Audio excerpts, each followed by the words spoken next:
Hi hello வணக்கம் நண்பர்களே, welcome to tech குறிப்புகள். இன்றைக்கி நாம் Canara bank service charges 2022 update பண்ணியிருக்கிற சர்வீஸ் சார்ஜஸை பற்றி தான் பார்க்க போகிறோம்.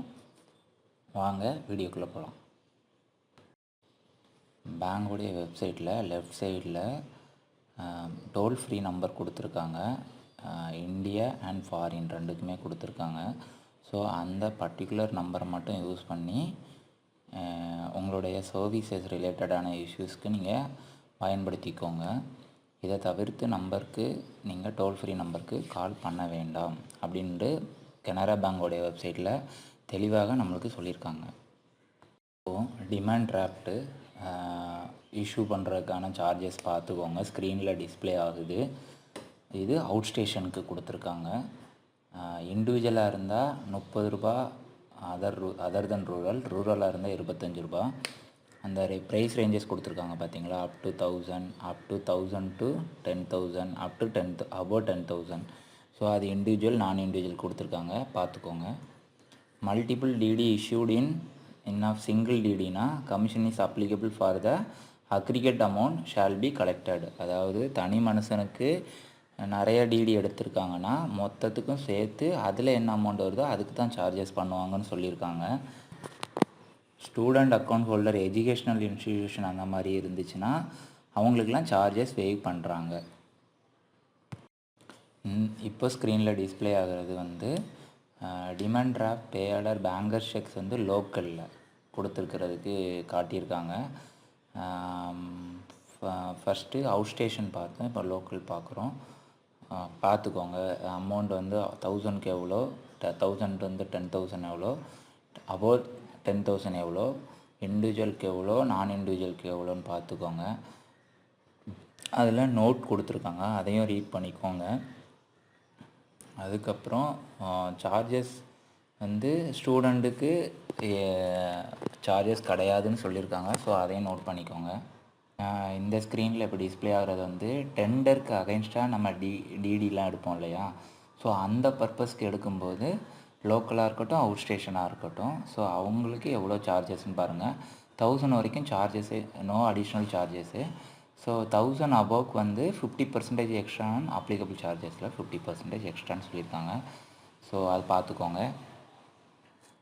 இந்த ஸ்க்ரீனில் நம்ம கேன்சலேஷன் ரிலேட்டடான சார்ஜஸ் பார்க்க போகிறோம். ஸோ பார்த்துக்கோங்க. கேன்சலேஷனுக்கு எவ்வளோ, ரீவேலிடேஷனுக்கு எவ்வளோ, டூப்ளிகேட் டிடி கொடுக்குறக்கு எவ்வளோ அப்படின்னு கொடுத்துருக்காங்க.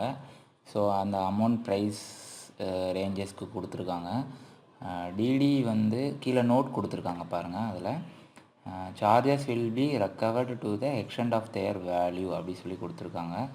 ஸோ அது செக் பண்ணிக்கோங்க. இந்த ஸ்க்ரீனில் outward inward collections of cheques இன்ஸ்ட்ருமெண்ட்டுக்கு என்ன சார்ஜஸ் பிடிக்கிறாங்கன்றதை போட்டிருக்காங்க. ஸோ இது ரீஃபண்ட் ஆர்டரு, அப்புறம் income tax refund order, so அந்த மாதிரியான விஷயங்களுக்கு இந்த சார்ஜஸ் பிடிக்கிறாங்க. இவ்வளோ நேரம் நம்ம டிடி பேங்கர் செக் பற்றின டேட்டா பார்த்தோம். ரெண்டாவது நம்ம refund order, collections of dividend, so அதுக்குரிய சார்ஜஸை பற்றி பார்க்குறோம். கன்செஷன் என்னென்ன கன்செஷன் கொடுக்குறாங்க. Branch manager can waive out of pocket expenses in exceptional deserving கேசஸில் இது பண்ணிக்கலாம் அப்படின்னு சொல்லி கொடுத்துருக்காங்க. இந்த இதுக்கான சார்ஜஸ் பார்த்துக்கோங்க. இப்போ மூணாவது என்ன பார்க்க போகிறோம் அப்படின்னா, எலக்ட்ரானிக் பேமெண்ட் சர்வீசஸில் இப்போ ஆர்டிஜிஎஸ், நெஃப்ட் டிரான்சாக்ஷன்லாம் இருக்கு இல்லையா, ஸோ இதுக்கு எவ்வளோ அமௌண்ட் பிடிக்கிறாங்க, கரண்ட் அக்கௌண்ட்டுக்கு எவ்வளோ, சேவிங் அக்கௌண்ட்டுக்கு எவ்வளோ கன்செஷன் கொடுக்குறாங்கன்றது கூட நீங்கள் பார்த்துக்கலாம். ஸோ ஸ்க்ரீனில் நம்ம டிஸ்பிளே பண்ணியிருக்கோம். ஸோ அதை கொஞ்சம் பார்த்துக்கோங்க. கீழே நோட் கொடுத்துருக்காங்க பாருங்கள். எஸ்பி கஸ்டமருக்கு ஆன்லைன் மூலமாக நம்ம பண்ணக்கூடியதுக்கு எந்த சார்ஜஸுமே கிடையாது. ஸோ அவங்க ஆன்லைன் மூலமாக நம்ம பண்ணியாச்சுன்னா அவங்களுக்கு ஃப்ரீ தான், எந்த ஒரு சார்ஜஸுமே நெஃப்ட்டுக்கும் ஆர்டிஜிஎஸ்க்கும் கிடையாது. இதில் என்ன கொடுத்துருக்காங்கன்னா, ஆர்டிஜிஎஸ் டிரான்சாக்ஷன் டைமிங் என்னென்னா, இப்போது ஆர்பிஐ 24 hours ஆர்டிஜிஎஸ் நெஃப்ட் அனுப்பிக்கலாம். ஸோ பிரான்ச்சில் நம்ம பே பண்ணுறதா இருந்துச்சுன்னா மட்டும்தான் அந்த ஒர்க்கிங் பிஸ்னஸ் ஹவர்ஸ்குள்ளே பே பண்ணிக்கணும் அப்படின்னு சொல்லியிருக்காங்க. மொத்தம் 48 பேட்சஸ் மூலமாக ஆர்டிஜிஎஸ் நெஃப்ட் அனுப்புகிறாங்க. இந்த இதில் ஆர்டிஜிஎஸ் நெஃப்ட்டு எஸ்எஃப்எம்எஸ் இன்வெர்ட் அப்படின்னு கொடுத்துட்டு நில் கொடுத்துருக்காங்க. ஸோ நேச்சுக்கும் எந்த சார்ஜஸுமே கிடையாது. ஃபஸ்ட் டைம் மேண்டேட் சார்ஜஸ் மட்டும் 150. இசிஎஸ் சார்ஜஸ் கிடையாது. இசிஎஸ் டெபிட் ரிட்டர்னாக இருந்துச்சுன்னா அப் டு 1 crore 500ம் அபோவ் 1 crore 5000ம் பெர் இன்ஸ்ட்ருமெண்ட்டுக்கு சார்ஜஸ் பண்ணுறாங்க. Fund transfer through internet and mobile பேங்கிங்கில் ஐஎம்பிஎஸ்க்கு அப் டு 25,000 எந்த சார்ஜஸுமே கிடையாது. 25,000லேருந்து 1 lakh வரைக்கும் 8 ரூபாயும், 1 lakhலேருந்து 5 lakh வரைக்கும் 15 ரூபாயும் பிடிக்கிறாங்க. IMPS charges are exempted for staff account, ex staff, Jan Dhan account, அப்புறம் Canara bank basic saving bank deposits அக்கௌண்ட்டுக்கெலாம் சார்ஜஸ் கிடையாது. அப்புறம் அவுட்ஸ்டேஷன் செக்ஸுக்கு இமீடியட் கிரெடிட்டாக 15,000 ரூபாய் வரைக்கும் கொடுக்குறாங்க. In case outstation cheque or usual commission along with postage charges should be collected at the time of instant credit to the account. அதுக்கப்புறம் in case of local cheque applicable local செக்காக இருந்துச்சுன்னா 10 ரூபாய் charges பிடிக்கிறாங்க. எல்லாத்துக்குமே service charges with GST தான். இப்போ நம்ம செக்கோட return charges ரிலேட்டடான டீட்டெயில்ஸை பற்றி பார்க்கலாம். லோக்கல் அண்ட் அவுட் ஸ்டேஷன் ரெண்டுலேயுமே ரிட்டர்ன் சார்ஜஸ் எப்படி போட்டிருக்காங்க அப்படின்றத பார்க்கலாம். சரிங்களா? இப்போ saving and current account, saving accounts current அக்கௌண்ட்டாக இருந்துச்சுன்னா அப் டு 10 lakh வரைக்குமே 300 rupees ப்ளஸ் ஜிஎஸ்டி. 10 lakhலேருந்து 50 lakhனா 500ம், 50 lakh to 1 crore 1000ம், அபோவ் 1 crore 5000ம் பிடிக்கிறாங்க. ஸோ செக் ரிட்டர்ன் சார்ஜஸ் கீழே சில கண்டிஷனும் கொடுத்துருக்காங்க. ஸோ அதையும் பார்த்துக்கோங்க. இப்போ 5வதாக செக் புக் இஷ்யூ அப்படின்னு கொடுத்துருக்காங்க கரண்ட் அக்கௌண்ட் சேவிங் அக்கௌண்ட்டுக்கு. So issuance of cheque book வந்து கரண்ட் அக்கௌண்ட் வந்து 5 ரூபாய் பெர் லீஃபுக்கு, சேவிங் அக்கௌண்ட்டுக்கு வந்து 4 ரூபாய் பெர் லீஃபுக்கு அப்படின்னு சொல்லி கால்குலேட் பண்ணியிருக்காங்க. நம்பர் ஆஃப் ஃப்ரீ செக்ஸ் அப்படின்னு பார்த்தாச்சுன்னா ஒரு கேலண்டர் இயருக்கு 25 லீவ்ஸ் ஃப்ரீ 2 பேர்த்துக்குமே. சீனியர் சிட்டிசன் ஸ்டாஃபுக்கெல்லாம் ஃப்ரீ தான். ஸோ செக் புக் சார்ஜஸ் வந்து என்னென்னு பார்த்துக்கோங்க. இப்போ 6வதாக பாருங்கள், நோ டியூ சர்டிஃபிகேட் அப்படிங்காங்க. பேங்க்லேருந்து நோ டியூ சர்டிஃபிகேட் வாங்கி கொடுக்குறதுக்கு 150 rupees சார்ஜஸ் பண்ணுறாங்க கரண்ட் அக்கௌண்ட்டுக்கு. சேவிங் அக்கௌண்ட்டுக்கு 50 ரூபாயிலேருந்து 100 ரூபாய் வரைக்கும் அந்த ரூரல் செமி அர்பனை பொறுத்து கால்குலேட் பண்ணி வாங்கிக்கிறாங்க. கவர்மெண்ட் ஸ்பான்சர்ட் ஸ்கீம்ஸ்க்கு சார்ஜஸ் எதுவுமே கிடையாது. அக்ரிகல்ச்சருக்கு 10 ரூபாயும், செல்ஃப் ஹெல்ப் குரூப்புக்கு 10 ரூபாய் தான் ஈச் மெம்பருக்கு கால்குலேட் பண்ணுறாங்க. இப்போது சேவிங் அக்கௌண்ட்டில் மினிமம் பேலன்ஸ் சார்ஜஸ் எப்படி மெயின்டைன் பண்ணணும், எவ்வளோ மெயின்டைன் பண்ணணும் அப்படின்ற டேட்டாக்குரிய சார்ஜஸ்லாம் இதில் கொடுத்துருக்காங்க. கனரா பேங்க்கில் மந்த்லி ஆவரேஜ் பேலன்ஸ் தான் மெயின்டைன் பண்ணுறாங்க. இப்போது ஒரு நாளைக்கு உங்களுடைய அக்கௌண்ட்டில் 1000 ரூபாய், அதாவது ஓப்பனிங் அண்ட் க்ளோசிங் பேலன்ஸ் 1000 ரூபாய் இருக்குது. 2வது நாளைக்கும் அதே 1000 ரூபாய் மெயின்டைன் ஆகுது. 3வது நாளைக்கும் அதே 1000 ரூபாய் மெயின்டைன் ஆகுது. அப்படின்ற பட்சத்தில் உங்களுடைய 3 நாளோடைய ஆவரேஜ் பேலன்ஸ் எவ்வளோன்னா 1000 rupees. ஸோ அந்த மாதிரி க்ளோசிங் பேலன்ஸ் ஓப்பனிங் பேலன்ஸை வச்சு அவங்க நம்ம அக்கௌண்ட்டில் எவ்வளோ காசு இருக்குதுன்னு பொறுத்து அதை வந்து அவங்க கால்குலேட் பண்ணுறாங்க ஆவரேஜ் பேலன்ஸு. சப்போஸ் நம்ம அந்த ஆவரேஜ் பேலன்ஸ் மெயின்டைன் பண்ணலை அப்படின்னா எவ்வளோ சார்ஜஸ் பிடிக்கிறாங்கன்றதை நம்ம பார்க்கலாம் வாங்க. சேவிங் பேங்க் அக்கௌண்ட்டில் இப்போது 500 rupees ரூரலுக்கும், urban and metro and semi அர்பனுக்குலாம் 1000 rupees மெயின்டைன் பண்ணணும். இது minimum average balance monthly. So இது மெயின்டைன் பண்ணாத பட்சத்தில் ரூரல் பிரான்ச்சஸ்க்கு எவ்வளோ சார்ஜஸ்ஸு, அர்பன் பிரான்ச்சஸ்க்குலாம் எவ்வளோ சார்ஜஸ் அப்படின்றத நம்ம வந்து இந்த ஸ்க்ரீனில் பார்க்குறோம். நீங்கள் அந்த சார்ஜஸை அப்படி நோட் பண்ணி வச்சுக்கோங்க. ஸோ இந்த அமௌண்ட்லேருந்து இவ்வளோ அமௌண்ட் மெயின்டைன் பண்ணால் இவ்வளோ சார்ஜஸ்ன்னு சொல்லி கனரா பேங்கோடைய வெப்சைட்டில் தெளிவாகவே கொடுத்துருக்காங்க, நம்ம பார்த்துக்கலாம். ஸோ இதன் மூலமாக நம்ம என்ன பண்ணலாம் அப்படின்னாச்சுன்னா, நம்மளுடைய அக்கௌண்ட்லேருந்து தேவையில்லாமல் பேங்க்குக்கு காசு கொடுக்க வேண்டாம். கரெக்டாக நம்ம அதை புரிஞ்சு தெரிஞ்சு பயன்படுத்தினாச்சுன்னு வச்சுக்கோங்களேன், பேங்க்லேருந்து எந்த காசுமே நம்ம தேவையில்லாமல் எடுக்க மாட்டாங்க. இப்போ கரண்ட் அக்கௌண்ட்டுக்கான மினிமம் மந்த்லி பேலன்ஸ் பாருங்கள். அதுவும் 1000, 5000 அர்பன் அண்ட் மெட்ரோ பார்த்துக்கோங்க. சப்போஸ் மெயின்டைன் பண்ணலன்னா மேக்ஸிமம் 400 rupees வரைக்கும் பிடிக்கிறாங்க. 8வது பாயிண்ட் பாருங்கள், charges for inoperative account quarterly service சார்ஜஸ்ன்னு கொடுத்துருக்காங்க. கரண்ட் அக்கௌண்ட்டும் சேவிங் அக்கௌண்ட்டும் இன்ஆப்ரேட்டிவாக இருந்தாச்சுன்னா அந்த சார்ஜஸ் நம்ம மறுபடியும் ஆப்ரேட்டிவ் பண்ணுறதுக்கு எந்த சார்ஜஸுமே கிடையாது. இப்போது இந்த ஸ்க்ரீனில் bills, collection charges, outward inward collections of clean, documentary, demand, usance including supply bills எல்லாத்துக்குமான சார்ஜஸ் கொடுத்துருக்காங்க. பாயிண்ட் நம்பர் 9 அப்படி பார்த்துக்கோங்க. அப்புறம் பாயிண்ட் நம்பர் 10 பாருங்கள், safe custody charges, safe custody articles, இந்த ரெண்டுக்குமே நம்ம சார்ஜஸ் எவ்வளோ வாங்குகிறாங்க அப்படின்றதும் நம்ம கொடுத்துருக்காங்க. பேக்கெட்டு எவ்வளோ சைஸுக்கு எவ்வளோ அமௌண்ட் வாங்குறாங்கன்றதை கொடுத்துருக்காங்க, பார்த்துக்கோங்க. இப்போ பாயிண்ட் நம்பர் 11 பாருங்கள். ஸ்டாண்டிங் இன்ஸ்ட்ரக்ஷன் சார்ஜஸ்ன்னு கொடுத்துருக்காங்க. ஸோ ஸ்டாண்டிங் இன்ஸ்ட்ரக்ஷன்னா ஒன்றுமே கிடையாதுங்க. நம்மளுடைய அக்கௌண்ட்லேருந்து மாதம் இவ்வளோ அமௌண்ட்டு நீங்கள் எடுத்துக்கோங்க அப்படின்னு சொல்லி கொடுக்குறதுக்கு பேர் தான் ஸ்டாண்டிங் இன்ஸ்ட்ரக்ஷன். இப்போது நீங்கள் ஒரு ஆர்டி அக்கௌண்ட் வச்சுருக்கீங்க. ஸோ மாதம் 2000 அந்த இதில் டெபாசிட் பண்ணிகிட்டே வருவீங்க இல்லையா, அதை மாதம் நீங்கள் மேனுவலாக பண்ணாமல் உங்களுடைய சேவிங் அக்கௌண்ட்டில் காசை போட்டுக்கலாம். ஸோ மாதம் இந்த அமௌண்ட்டு என் அக்கௌண்ட்லேருந்து சேவிங் அக்கௌண்ட்லேருந்து எடுத்து ஆர்டி அக்கௌண்ட்டுக்கு கொடுத்துருங்க அப்படிங்கிறதுக்கு பேர் தான் ஸ்டாண்டிங் இன்ஸ்ட்ரக்ஷனு. ஸோ இதுக்கு மட்டும் இல்லை, இன்னும் சில காரணங்களுக்காகவும் ஸ்டாண்டிங் இன்ஸ்ட்ரக்ஷன் நம்ம பயன்படுத்துவோம். ஸோ அப்படியான ஸ்டாண்டிங் இன்ஸ்ட்ரக்ஷனுக்கு பேங்க் எவ்வளோ சார்ஜஸ் பண்ணுறாங்க அப்படின்றத பாருங்கள். ஸோ ஒன் டைம் ரெஜிஸ்ட்ரேஷனுக்கு 100 ருபீஸு, அதுக்கப்புறம் ஒவ்வொரு டெபிட்டுக்குமே 35 ருபீஸ் சார்ஜஸ் பண்ணுறாங்க. ஸோ இன்னும் கீழே எக்ஸம்ஷன்லாம் கொடுத்துருக்காங்க. ஸோ அதை கொஞ்சம் பாயிண்ட் அவுட் பண்ணி ரீட் பண்ணிக்கோங்க. லெட்ஜர் ஃபோலியோ சார்ஜஸ் கரண்ட் அக்கௌண்ட்டுக்கு குவார்ட்டர்லி பேசிஸில் கனரா பேங்க்கில் பிடிக்கிறாங்க. ஸோ லெட்ஜர் ஃபோலியோ சார்ஜஸ்னால் ஒன்றுமே கிடையாதுங்க. நம்மளுடைய கிரெடிட் டெபிட்டுங்கிறதுக்கு வந்து ஒரு என்ட்ரி, கிரெடிட்டுங்கிறது ஒரு என்ட்ரி, டெபிட்டுங்கிறது ஒரு என்ட்ரி. 40 என்ட்ரிஸாக ஒரு ஃபோலியோன்னு சொல்கிறாங்க. ஸோ அப்படி 40 என்ட்ரிஸு கிரெடிட் டெபிட் வந்துச்சுன்னா அதுக்கு 125 ருபீஸ் சார்ஜஸ் பிடிக்கிறாங்க. இந்த ஃபோலியோஸில் எதெல்லாம் வராது அப்படின்னாச்சுன்னா, நம்ம இப்போது பீம் ஆப் இருக்கு இல்லையா, நம்ம ஸ்கேன் பண்ணி பேலாம் பண்ணுறோம் இல்லையா, ஸோ அவங்கெல்லாம் அந்த என்ட்ரிலாம் இதில் கால்குலேட் பண்ண மாட்டாங்க. ஆல்டர்னேட்டிவ் டெலிவரி சேனலில் வரதெல்லாம் இதில் கால்குலேட் பண்ண மாட்டாங்க. மற்றபடி நம்ம பிரான்ச்சில் செக் கொடுக்குறோம், பிரான்ச்சில் ட்ரான்ஸ்ஃபர் கொடுக்குறோம், பிரான்ச்சில் கேஷ் டெபாசிட் பண்ணுறோம், இதெல்லாம் ஒவ்வொரு என்ட்ரியுமே நம்மளுக்கு கேஷுக்கு கால்குலேட் ஆகும். ஸோ பார்த்து யூஸ் பண்ணிக்கோங்க. ஸோ மேக்ஸிமம் டிஜிட்டல் டிரான்சாக்ஷனுக்கு நம்ம கொண்டு போகிற முக்கியத்துவம் நம்மளுடைய செல்ஃபாகவே நம்ம யூஸ் பண்ணிக்கிட்டோன்னா பேங்க் அதுக்கு அதிகமாக சார்ஜஸ் பண்ண மாட்டாங்க. ஸோ முடிஞ்ச அளவு நம்ம அதை பயன்படுத்த பழகிக்கணும்.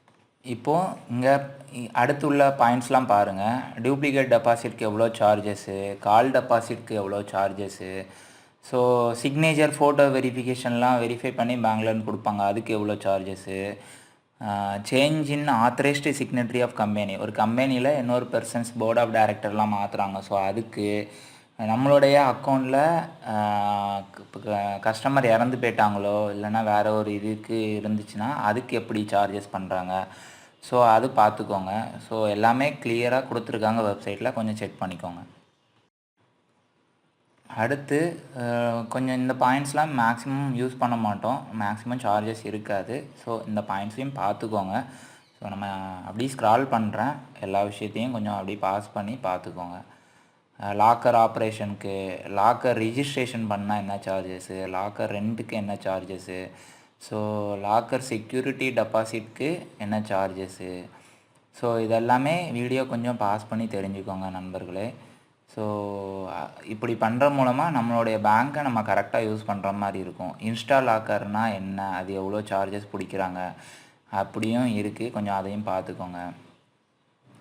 So service charges for locker operations, அது இப்போ பாருங்கள் 12 தடவை தான் ஒரு வருஷத்துக்கு நம்ம ஆப்ரேட் பண்ணணும். அதுக்கு மேலே ஆப்ரேட் பண்ணியாச்சுன்னா ஒவ்வொரு தடவைக்கும் 100 ரூபா பிடிக்கிறாங்க. முக்கியமான கண்டிஷன் இதெல்லாம் கொஞ்சம் நோட் பண்ணி வச்சுக்கோங்க லாக்கர் யூஸ் பண்ணுறவங்க.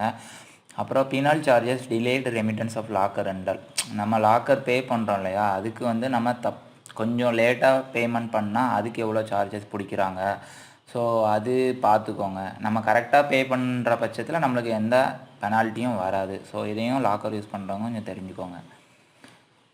அப்புறம் current account maintain by other bank with us, இன்னொரு பேங்க் இருக்கும், அவங்களுடைய கரண்ட் அக்கௌண்ட் நம்ம கனரா பேங்க்கில் பயன்படுத்துகிறவங்க இல்லையா, அவங்களுக்கு ஃபண்ட் ட்ரான்ஸ்ஃபருக்கு எவ்வளவு, டிடி எடுக்கிறதுக்கு எவ்வளோ சார்ஜஸ்ஸு, ஸோ அந்த டீட்டெயில் கொடுத்துருக்காங்க அந்த ஸ்க்ரீனில், அதை வாட்ச் பண்ணிக்கோங்க.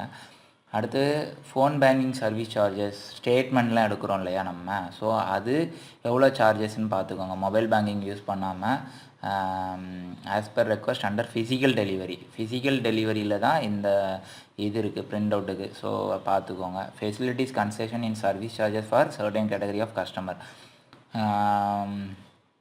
அப்படின்னு சொல்லிட்டு, scholarship amount payable SC ST ஸ்டூடெண்ட்லாம் இருக்கு இல்லையா, அதெல்லாம் வந்து வே பண்ணுறாங்க, அதுக்கெலாம் சார்ஜஸ் எதுவுமே கிடையாது. ஸோ இந்தமாரி நிறைய கன்செஷனும் கனரா பேங்க் வந்து அவங்களுடைய கஸ்டமர்ஸ்க்கு ப்ரொவைட் பண்ணுறாங்க. ஸோ அந்த டீட்டெயிலையும் நம்ம இந்த இதில் பார்த்துக்கிறோம். இந்த வீடியோவை பாஸ் பண்ணி தெரிஞ்சுக்கோங்க. அப்புறம் பாஸ்புக் எல்லாம் இருக்கு இல்லையா, ஸ்டேட்மெண்ட், பேலன்ஸ் சர்டிஃபிகேட்டு, நம்ம லோன் அக்கௌண்ட்டுக்குலாம் இன்ட்ரெஸ்ட் சர்டிஃபிகேட் வாங்குவோம் இல்லையா, அதெல்லாம் சர்டிஃபிகேட் கொடுக்குறாங்க இல்லையா. ஸோ அதுக்கு எவ்வளோ சார்ஜஸ், அதுக்கு சார்ஜஸ் வாங்கலாமா, எவ்வளோ சார்ஜஸ் வாங்கலாம், அந்த டீட்டெயிலும் இதில் இருக்குது. பாஸ்புக் எல்லாமே வந்து first set free of charges இன்னும் மந்த், ஒரு மாதத்துக்கு ஒரு தடவை நம்ம வாங்கிக்கலாம். ஸோ அதில் எந்த கன்ஃபியூஷனும் வேண்டாம். அப்புறம் 30வது பாயிண்ட் பாருங்கள், பேலன்ஸ் சர்டிஃபிகேட், இன்ட்ரெஸ்ட் சர்டிஃபிகேட்லாம் கொடுக்குறாங்க இல்லையா. ஸோ அந்த மாதிரி கொடுக்குறன்ற பட்சத்தில் பேங்க் வந்து சார்ஜஸ் வாங்குகிறாங்க. ஸோ இண்டிவிஜுவலாக இருந்துச்சுன்னா ரூரல் அண்டு அதர் தென் ரூரலுக்கு வந்து எவ்வளோ சார்ஜஸ்ன்னு பார்த்துக்கோங்க. மேக்ஸிமம் 75 ருபீஸ் இண்டிவிஜுவலுக்கு பிடிக்கிறாங்க, நான் இண்டிவிஜுவலுக்கு 150 கொடுக்குறாங்க. ஸோ ஃபஸ்ட்டு சர்டிஃபிகேட் எல்லா பர்சன்ஸுக்குமே ஃப்ரீயாக தான் கொடுக்குறாங்க. அப்புறம் டூப்ளிகேட் பாஸ்புக் கொடுக்குறதுன்ற பட்சத்தில் எல்லாத்துக்குமே வந்து 100 ருபீஸ் பிடிக்கிறாங்க. 40 entries or part there of is treated as 1 page. ஒரு பேஜுக்கு 40 என்ட்ரி அப்படிங்கிறது ஒரு பேஜுன்னு சொல்கிறாங்க கனரா பேங்கில். ஸோ ஸ்டாப் பேமெண்ட் நம்ம ஒருத்தவங்களுக்கு செக் கொடுத்துருக்கோம், செக்கு தொலைஞ்சிருச்சு இல்லைனா அவங்க அந்த பேமெண்ட் கொடுக்காதீங்க அப்படின்னு சொல்லி பேங்க்குக்கு ஒரு இன்ஸ்ட்ரக்ஷன் கொடுக்குறாங்க. ஸோ அந்த மாதிரி ஸ்டாப் பேமெண்ட் இன்ஸ்ட்ரக்ஷனுக்கும் பேங்க் சார்ஜஸ் வாங்குது. ஸோ அது கரண்ட் அக்கௌண்ட்டுக்காக இருந்தால் எவ்வளோ, சேவிங் அக்கௌண்ட்டாக இருந்தால் எவ்வளோ, மெட்ரோனா எவ்வளோ, ரூரல்னால் எவ்வளோ அப்படின்னு சொல்லி கொடுத்துருக்காங்க.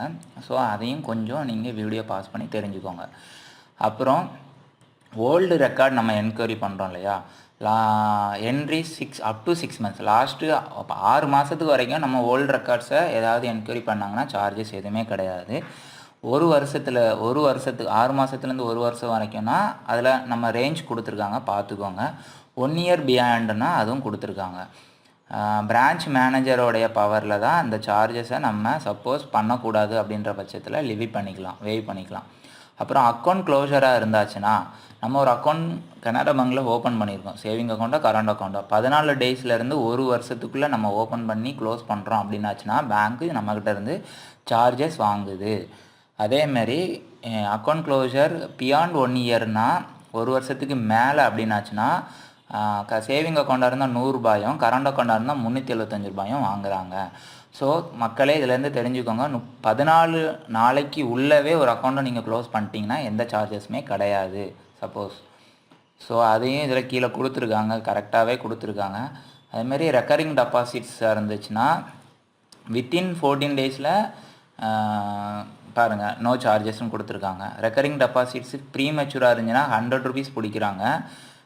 இந்த சார்ஜஸ் எல்லாமே யாருக்கு வராதுன்னா பிஎஸ்பிடி அக்கௌண்ட்டுக்கும், opening account in join names, death of the account holder, அப்புறம் transfer from branch to branch, இந்த மாதிரியான கண்டிஷனில் இந்த இதெல்லாம் வராது. அதுக்கப்புறம் இன்டர்சிட்டி டிரான்சாக்ஷன்ஸ் சொல்கிறாங்க. ஸோ அதை பார்த்துக்கோங்க, அதுக்கான சார்ஜஸ் அவுட் ஸ்டேஷன் பிரான்ச்சஸ்க்கு எவ்வளோ சார்ஜஸ் லெவி பண்ணுறாங்க. ஸோ அந்த டீட்டெயில் நம்ம இங்கே கரெக்டாகவே கொடுத்துருக்காங்க பேங்க் எல்லா சார்ஜஸுமே, அதையும் செக் பண்ணிக்கோங்க. அப்புறம் கேஷ் ஹேண்ட்லிங் சார்ஜஸ் ரொம்ப முக்கியமான சார்ஜஸ்ஸு. ஸோ இதனால தான் நிறைய கஸ்டமர் அவங்களுடைய காசை பேங்க்குக்கு கரெக்டாக யூஸ் பண்ண முடியாமல் கொடுத்துட்ருக்காங்க. So 3 transaction free in a month up to 50,000ல் cash remittance to saving bank அக்கௌண்ட்ஸுக்கு. 4th டிரான்சாக்ஷன் அமௌண்ட்டு 1 ரூபாய்க்கு ருபீஸ் 1 per 1000க்கு பிடிக்கிறாங்க, சரிங்களா. அதாவது மினிமம் 50 அண்ட் மேக்ஸிமம் 5,000 per டிரான்சாக்ஷனுக்கு. அபோவ் 50, இது வந்து 50,000 ரூபாய்க்குள்ள. அபோவ் 50,000 எவ்வளோ பிடிக்கிறாங்கன்னா 1000 பெர் 1 ரூபா per 1000க்கு, அதுவும் with minimum of 50 and maximum of 5,000 per transaction plus GST. So இது வந்து சேவிங் அக்கௌண்ட்டுக்கும் கரண்ட் அக்கௌண்ட்டுக்கும் கொடுத்துருக்காங்க. ஸோ கொஞ்சம் நீங்கள் வீடியோ பாஸ் பண்ணி நல்லா பார்த்துக்கோங்க, இது முக்கியமான ஒரு விஷயம். இதில் என்னென்ன கன்செப்ஷன் இருக்குது, நோட் என்னென்ன கொடுத்துருக்காங்க எல்லாமே நீங்கள் செக் பண்ணிக்கோங்க, வீடியோ பாஸ் பண்ணி பார்த்துக்கோங்க. ஸோ கேஷ் வித்ட்ரால் அட் பிரான்ச்சஸாக இருந்தாச்சுன்னா கூட நம்ம அதுக்கும் சார்ஜஸ் பண்ணுறாங்க. ஸோ பார்த்துக்கோங்க.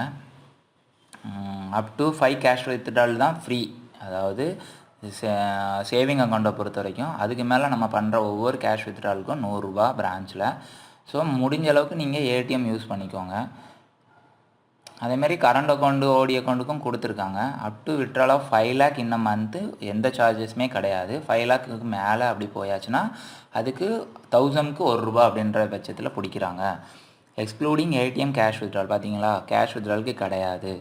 Excess number of withdrawal additional debit entries in SB, அதாவது 50 டெபிட் என்ட்ரிஸ் தான் ஆஃப் இயருக்கு இருக்கணும், ஆல்டர்னேட்டிவ் டெலிவரி சேனலை தவிர. மச்சா அந்த 50 என்ட்ரி அதுதான். இப்போ நீங்கள் 50 ரூபா நீங்கள் பேங்க் அக்கௌண்ட்டில் போடுறீங்க, ஒரு 10 தடவை போடுறீங்கன்னா 10 என்ட்ரி. அப்படி 50 என்ட்ரியை தாண்டிடுச்சுன்னா ஒவ்வொரு என்ட்ரிக்குமே பேங்க் வந்து 10 ரூபா பிடிக்கிறாங்க உங்கள் அக்கௌண்ட்டில். அப்புறம் நாமினேஷன் ஃபெசிலிட்டிஸ் பார்த்துக்கோங்க.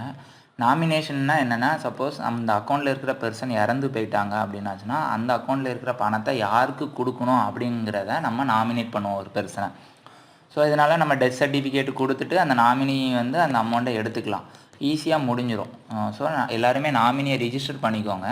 ஸோ இந்த நாமினேஷனில் ஃபஸ்ட் டைம் பண்ணுறதுக்கு எந்த சார்ஜஸுமே கிடையாது. நம்ம அடிக்கடி சேஞ்ச் பண்ணிக்கிட்டே இருக்கோம் அப்படின்னாச்சுன்னா ஒவ்வொரு இன்ஸ்டன்ஸுக்கும் 100 ரூபா பிடிக்கிறாங்க. அப்புறம் transfer of entire balance in account to other bank at the time of account closure and transfer of funds அப்படின்றத பட்சத்தில் out of actual remittance charges வந்து பிடிப்பாங்க. இப்போ நெஃப்ட் ஆர்டிஜிஎஸ்க்கு என்ன சார்ஜஸ் இருக்கு இல்லையா, அந்த சார்ஜஸ் பிடிப்பாங்க. Plus GST. Addition deletions of நேம்ஸ்னால் ஒன்றுமே கிடையாதுங்க. இப்போ உங்கள் பேர் கனரா பேங்க் ஜி அப்படின்னு இருக்குன்னா ஜியை ரிமூவ் பண்ணணும். அப்போ கனரா பேங்க்னு வைக்கணுன்னா அந்த மாதிரியான சேஞ்சஸ்க்குமே காசு பிடிக்கிறாங்க பேங்க்லேருந்து. ஸோ கரெக்டான நேம் ஆஸ் பர் ரெக்கார்ட் நீங்கள் கொடுத்துருங்க. ரீகான்ஸ்டிடியூஷன் ஆஃப் அக்கௌண்ட் அப்படின்னு சொல்லி இருக்கிறதுக்கு 150 ருபீஸ் பிடிக்கிறாங்க. ஒரிஜினல் ஆஃப் செக்கு அல்லது டிடி அதனுடைய காப்பி வாங்கணுன்னா அதுக்கு 50 ரூபா per cheque or instrument, minimum of 100 rupees அந்த அமௌண்ட்டு. அதுக்கப்புறம் current account saving account to any of our பிரான்ச்சஸ்க்கு இடையில நம்ம சேஞ்ச் பண்ணுறதா இருந்தால் கூட சார்ஜஸ் பிடிக்கிறாங்க 50 ரூபா. அட்ரஸ் கன்ஃபர்மேஷன், அட்ரஸ் அட்டஸ்டேஷன் அந்த மாதிரி இதுக்கு எஸ்பி அக்கௌண்ட் ஓடி அக்கௌண்ட் எல்லாத்துக்குமே வந்து 50 ரூபா பிடிக்கிறாங்க. So change of mobile number, email address எல்லாத்துக்குமே சார்ஜஸ் இருக்குது மக்களே. ஸோ அதனால் புரிஞ்சு பயன்படுத்திக்கோங்க. ஸோ மாடிஃபையிங் ஆப்ரேட்டிங் இன்ஸ்ட்ரக்ஷன், செல்ஃப்லேருந்து ஜாயிண்டாக மாற்றணும் அந்த மாதிரி இதுக்கு கூட ஆப்ரேட்டிங் இன்ஸ்ட்ரக்ஷன் கூட சார்ஜஸ் பிடிக்கிறாங்க, பார்த்துக்கோங்க அதையும். அப்புறம் withdrawal slip for those account holders who hold check book with them. அப்போ செக் புக் இருக்குது, அவங்க வந்து விட்ரால் ஸ்லிப்பு போட்டு காசு எடுக்கிறாங்க பேங்க்கில் அப்படின்னாச்சுன்னா அவங்களுக்கு ஒரு இன்ஸ்டன்ஸ்க்கு 50 ரூபா பிடிக்கிறாங்க. அப்புறம் எஸ்எம்எஸ் அலர்ட் ரொம்ப முக்கியம். இது நம்ம அக்கௌண்ட்லேருந்து பிடிப்பாங்க, பாஸ்புக்கில் என்ட்ரி ஆகும். ஸோ தெரிஞ்சுக்கோங்க. எஸ்எம்எஸ் சார்ஜஸ் வந்து பிடிக்காங்க. ஒரு குவார்ட்டருக்கு எவ்வளோ அப்படின்னாச்சுன்னா கரண்ட் அக்கௌண்ட்டாக இருந்தாச்சுன்னா 25 ரூபா பிடிக்கிறாங்க, சேவிங் அக்கௌண்ட்டாக இருந்துச்சுன்னா 15 ரூபா பிடிக்கிறாங்க. சரிங்களா? அதுக்கு மேலே அந்த ஜன்தான் அக்கௌண்ட் அதுக்கெலாம் ஃபினான்ஷியல் இன்க்ளூஷன் அக்கௌண்ட்டுக்கெலாம் கிடையாது, எக்ஸம்ஷன் கொடுத்துருக்காங்க. அதுக்கப்புறம் போஸ்ட்லாம் அனுப்புகிறாங்க இல்லையா அவங்களுக்கு, ஸோ அந்த மாதிரியான இதுக்குமே ஒரு என்வலப்புக்கு 15 ரூபா பிடிக்கிறாங்க. கொரியர், ஒரிஜினல் போஸ்ட் கொரியர் அந்த இது லிஸ்ட்டு கொடுத்துருக்காங்க. அப்படி கொஞ்சம் அதை ரீட் பண்ணி வீடியோ பாஸ் பண்ணி பார்த்து தெரிஞ்சுக்கோங்க. ஸோ நண்பர்களே, அவ்வளோதான், நம்ம வீடியோவோடைய எண்டிங் ஸ்டேஜுக்கு வந்துட்டோம். ஸோ இதுதான், இவ்வளோ சார்ஜஸ் தான் பிடிக்கிறாங்க. ஸோ மேக்ஸிமம் நம்ம வந்து இந்த ledger folio charges, cash handling charges, so இந்த 50 என்ட்ரிக்கு மேலே போகக்கூடிய சார்ஜஸ்ஸு இதெல்லாமே நம்ம அவாய்ட் பண்ணிக்கலாம். எப்படி அப்படின்னாச்சுன்னா ஆன்லைன் டிரான்சாக்ஷன் மூலமாகவோ இல்லை நெட் பேங்கிங், மொபைல் பேங்கிங் மூலமாகவோ நம்ம யூஸ் பண்ணும்போது, ஏடிஎம் கார்டு யூஸ் பண்ணும்போது இதை தவிர்த்துக்கலாம். ஸோ மேக்ஸிமம் நம்ம வந்து ஆன்லைன் சேனல் யூஸ் பண்ணுங்கள். ஏதாவது எமர்ஜென்சி இல்லை வேறு வழியே இல்லை, ஆப்ஷன்ஸ் இல்லைனா மட்டும் நம்ம பிரான்ச்சுக்கு டைரெக்டாக போய்க்கோங்க, போய் பயன்படுத்திக்கோங்க. அதே சமயத்தில் செக் புக் இருக்குன்னா செக் புக்கை பயன்படுத்துங்க, விட்ரால் ஸ்லிப் பயன்படுத்தாதீங்க. ஏன்னா அதுக்குமே ஒரு இன்ஸ்டன்ஸ்க்கு 50 ரூபா பிடிக்கிறாங்க. ஸோ தேவையில்லாமல் நேமெல்லாம் அடிஷன் சேஞ்சஸ்லாம் பண்ணாதீங்க. உங்களுடைய ரெக்கார்டு என்ன, ஆதார் கார்டு பேன் கார்டில் என்ன நேம் இருக்கோ ஆஸ் பர் தட் ரெக்கார்ட் நீங்கள் உங்களுடைய நேம் வச்சுக்கோங்க. அதேமாதிரி ஜாயிண்ட் அக்கௌண்ட்டுக்கு இன்ஸ்ட்ரக்ஷன் கொடுக்குறீங்களா, அதுவும் கரெக்டான இதை வச்சே கொடுங்க. அதுலேயும் எந்த சேஞ்சஸ்லாம் நீங்கள் பண்ண வேண்டாம். இவ்வளோ தான் ஃப்ரெண்ட்ஸ். உங்களுக்கு எதாவது கமெண்ட்னா கமெண்ட் செக்ஷனில் தெரிவிங்க. தேங்க்ஸ் ஃபார் வாட்சிங் டெக் குறிப்புகள். Keep supporting us.